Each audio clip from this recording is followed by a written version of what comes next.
પવિત્ર શ્રાવણ માસની શરૂઆત થઈ ગઈ છે ત્યારે આજે શ્રાવણ માસના પ્રથમ દિવસે એટલે કે શ્રાવણ માસનો પવિત્ર દિવસ છે સોમવારના પ્રથમ દિવસે આજે આપણે ગોપનાથ મહાદેવના દર્શન કરી સવારની શરૂઆત કરીશું।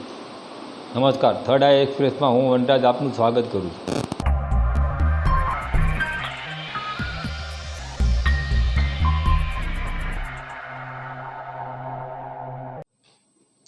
પવિત્ર શ્રાવણ માસની શરૂઆત થતાં જ ભારતભરના શિવાલયો હર હર મહાદેવના નાદ સાથે ગુંજી ઉઠ્યા છે ત્યારે ભાવનગર જિલ્લાના તળાજા તાલુકાના ગોપનાથ મહાદેવનું પણ મહત્ત્વ ખૂબ જ રહેલું છે। ગોપનાથ મહાદેવ જે તળાજાથી 22 કિલોમીટરના અંતરે આવેલું છે અને ચાલો આપણે તેના દર્શન કરી તેના ઇતિહાસ વિશે ઝાંખી કરીએ।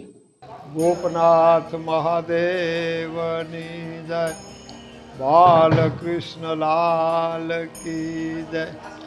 ગોપનાથજીનો ઇતિહાસ જૂનો જો માગતા હો તમે તો 1482માં નરસિંહ મહેતા આવ્યા અહીંયા બચપણમાં।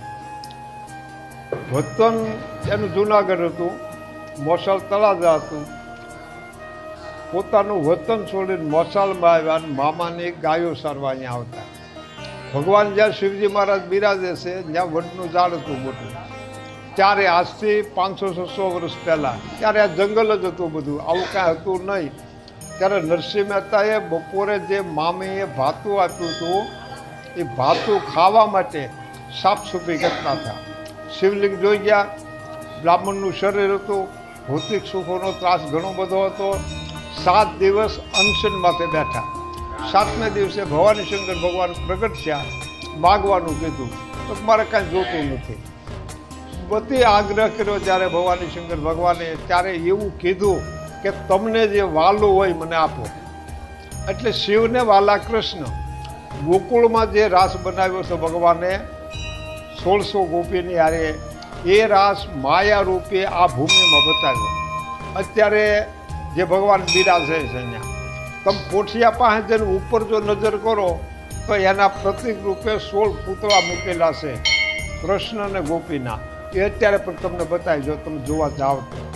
પછી નરસિંહ મહેતાને ભગવાન પ્રગટ થયા, માગવાનું કીધું, માયા રૂપે રાસ બતાવ્યો। પછી નરસિંહ મહેતા પહેલાં શિવ ભક્ત હતા, પછી કૃષ્ણ ભક્ત બન્યા। તો તમે દુનિયાના કોઈ પણ શેડામાં જાઓ તો શિવ મંદિરની અંદર કૃષ્ણ મંદિર કાંઈ નહીં હોય, અહીંયા એક જ છે। તમે દ્વારકા જાઓ, ડાકોર જાઓ, શ્રીનાથ જાઓ તો નાનો એવો પણ ખૂણામાં શિવલિંગ ક્યાંય હશે, બાકી કૃષ્ણ મંદિરમાં શિવલિંગ હોય, બાકી શિવ મંદિરમાં કાંઈ કૃષ્ણ મંદિર નથી હોતા। દ્વાદશ જ્યોતિર્લિંગ ફરો, દુનિયાના કોઈ શેડામાં તમે જાઓ શિવના મંદિરમાં તો એમાં કૃષ્ણ મંદિર ન હોય, અહીંયા કૃષ્ણ મંદિર એક છે। ગોપ એટલે કૃષ્ણ, નાથ એટલે શિવ, હર હરિનો સમન્વય, એનું નામ ગોપનાથ। ગોપનાથ આ જે ભૂમિ છે એ દિવ્ય ભૂમિ છે, સિદ્ધ ભૂમિ છે, પણ માણસો અહીંયા આવે ઓછા, ઓકવર્ડ ઘણું બધું પડી જાય। અહીં 2 ટ્રસ્ટ છે, 2 ટ્રસ્ટની અંદર શ્રાવણ મહિનામાં દરેક સુવિધા યાત્રાળુઓને મળે છે। જમવાનું આપે છે, રહેવાની સગવડતા છે અને ચા પાણી 24 કલાક શરૂ છે। યાત્રાળુઓ ઘણા બધા શ્રાવણ મહિના પૂરતા આવે છે, પણ એ લોકોને એવું મગજમાં છે કે અહીંયા કંઈ વ્યવસ્થા નથી, પૂછે તો વ્યવસ્થા છે જ બધી। પછી આ ભૂમિની મહાનતા એ છે કે સૂર્ય, સમુદ્ર અને શિવ ત્રણેયનો સમન્વય અહીંયા છે। સૂર્ય ઉત્તરાયણ ના થાય, સૂર્ય દક્ષિણ બાજુ જાય ત્યારે 3 દિવસ સૂર્યોદય થાય સમુદ્રની માથે, એના સીધા કિરણ ભવાની શંકર માથે પડે આજે પણ। હવે આ દિવ્ય ભૂમિ હતી, સંકલ્પ સિદ્ધ ભૂમિ છે અને આ ભૂમિમાં તમે સંકલ્પ કરી નીકળો તો 6 મહિનાની અંદર સિદ્ધિ મળે।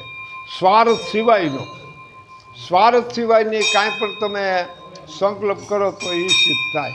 બાકી આ તો દિવ્ય ભૂમિ છે। આ ભૂમિની માથે તો કેટલી બધી વ્યાખ્યા છે। સુરતથી ગાય આવતી, ભગવાન કૃષ્ણ રથ લઈને નીકળ્યા, રૂક્ષ્મણીને એવો નિયમ હતો મારે શિવલિંગની પૂજા કરવી, અહીં આવતા સૂર્યોદય થઈ ગયો। રૂક્ષ્મણી કીધું પ્રભુ મારે શિવની પૂજા સિવાય પાણી ન પીવાય, તો કૃષ્ણએ કીધું કે વેળુના શિવલિંગ બનાવી નાખો। આવી તો ઘણી બધી મહાનતાઓ છે, પણ ટૂંકમાં કે નરસિંહ મહેતાએ સંકળાયેલું આનું આખું જીવન અહીંયા જ રહ્યું, અહીંયા પસાર છું. ગોપનાથ મહાદેવની જય.